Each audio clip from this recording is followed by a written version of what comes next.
Hello, in this video I want to show you how to install Firefox browser on Nubia Red Magic 7.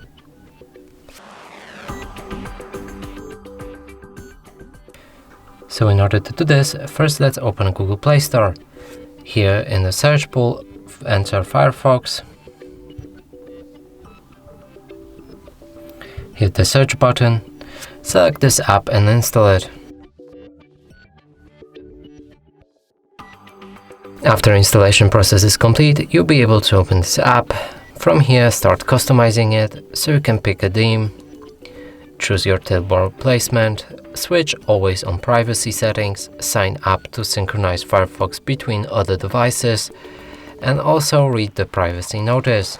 When everything is done, click on Start Browsing. Here, open any website, and as you can see, it works perfectly. And that's it for this video. Hope you like it. Please consider subscribing to our channel, leave a like and a comment below.